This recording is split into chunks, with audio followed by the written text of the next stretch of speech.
Alright, hello everyone, and some massive news has just dropped right now. Florian Wirtz to Liverpool. It's not been fully confirmed, but it seems pretty damning right now that he's going to go.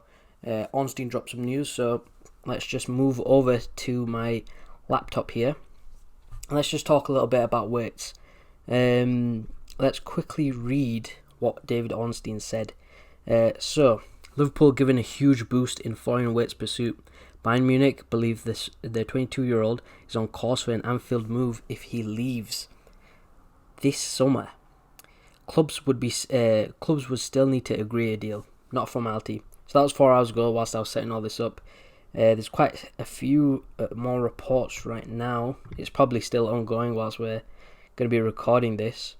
But the latest review, there's some more talks about him house hunting. There was a whole debacle this entire week or so about, was he actually looking for houses in Liverpool? Was it the Man City thing? All that sort of business. But yeah, it's confirmed that it was looking for houses in Liverpool. So the latest talk is that Liverpool is in talks with Bayern Leverkusen to sign Florian Wirtz. Communication channels open since Frimpong deal ongoing for the number 10. If agreement reached, it would be a club record acquisition, the most expensive German player ever, and the 22-year-old wants Liverpool. So, where does that put Liverpool right now?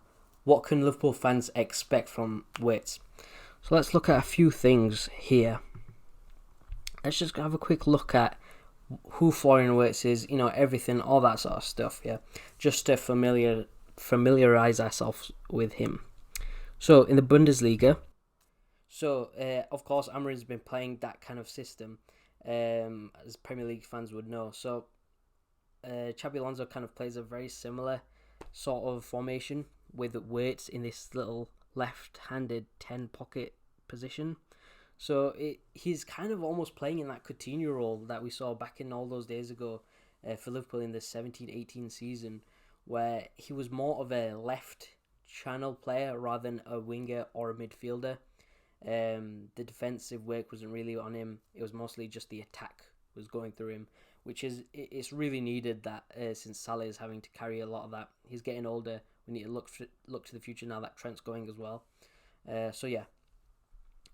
He's on that kind of left hand pocket kind of side. He's got 10 goals and 13 assists in this Bundesliga campaign, which is pretty good for a number 10. It's kind of those numbers you'd expect. A few more assists than goals, but yeah, he's always chipping in with those goals. He's getting plenty of minutes as well. Let's see here. Okay, let's go a little bit deeper into the stats to see what we can kind of expect. So, non-penalty goals, 0.38 per 90, which is pretty damn good. He's in the 80th percentile for attacking mids and wingers, which is pretty damn good. So, a goal every other game. He's getting a bunch of non-penalty goals. He's taking a lot of shots, which, to be honest, I quite like, and especially in this slot system, you kind of need those mavericks that'll be able to take those extra shots that maybe some aren't possible in this team right now. But having said that, McAllister, Szoboszlai, they can take those long shots. Szoboszlai is, he's a bit more inconsistent with it, but Wirtz definitely has that in his locker. He's getting plenty of assists as well. He's in the 91st percentile for midfielders and wingers, attacking midfielders, that is. Bunch of expected goals. And this is the key thing that I want to look at today. He's in the 93rd percentile for shot creating actions, which basically means whatever he's doing, so his passes and things like that, they're going to make shots. And I mean, look at that, that's insane. I believe even Trent doesn't even do that for Liverpool. Let's take a look here. Trent, where does it say for Trent? Yeah, so I mean, look at Trent's 3.48, which is obviously ridiculous, but obviously we have to take into context of the Bundesliga as well. But 5.53, that's insane. 93%, so he's like very close to the top percentile in the world. That's just insane. His passes attempt, I mean, just look at all this. Just look at it. progressive carries, progressive passes. That shows. I'm pretty sure we'll see somewhere else a little later on, of the style of player he is. He's not your Musiala, but he's not your Bruno. He's a nice in between where it's like he can dribble, but his dribbling is not of the elite level of a Musiala, but it's still competent. He's got the success rate for that. I'm pretty sure we'll see. Let's just take a look here. Let's see here. I can't find it at the moment, but from the main stuff, let's just quickly move on to some of these percentile stats.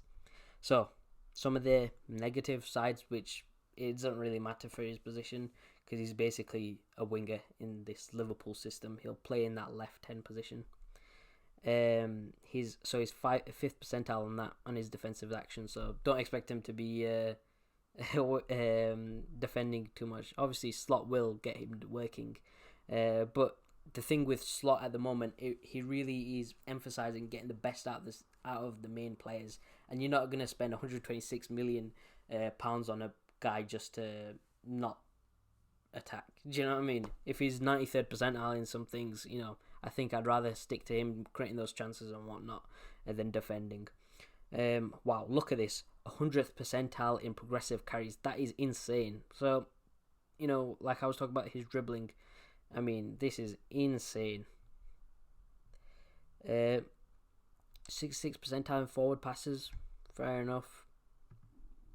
And look at that. Key passes, 99th percentile. That's the 1% of the 1%, really. That is insane. Progressive passes, 78th percentile. Look at that. That's crazy. So, Liverpool are really just getting one of the best creative and attacking playmakers in the league, attacking midfielders.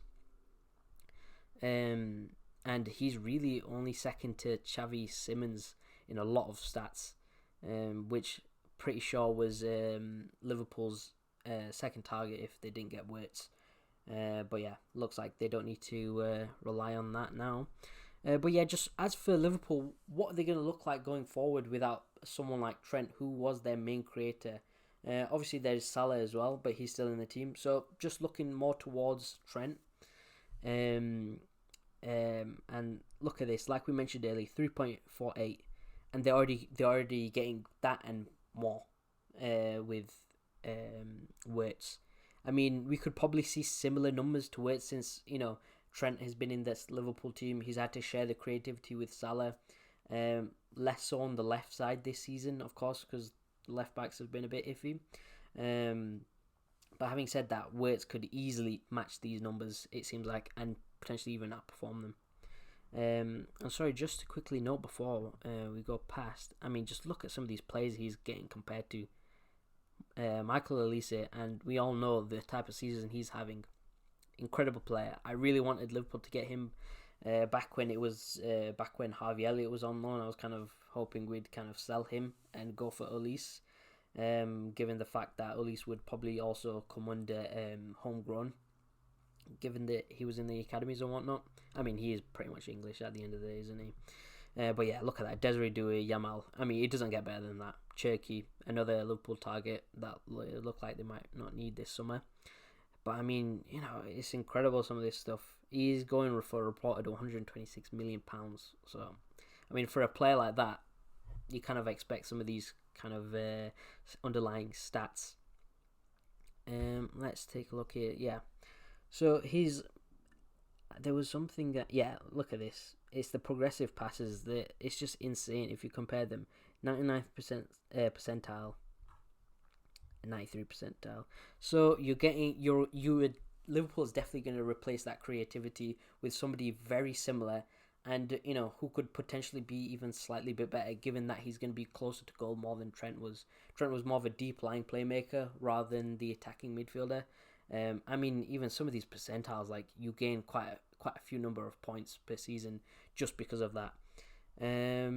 But yeah, I think let's move on over to his heat map.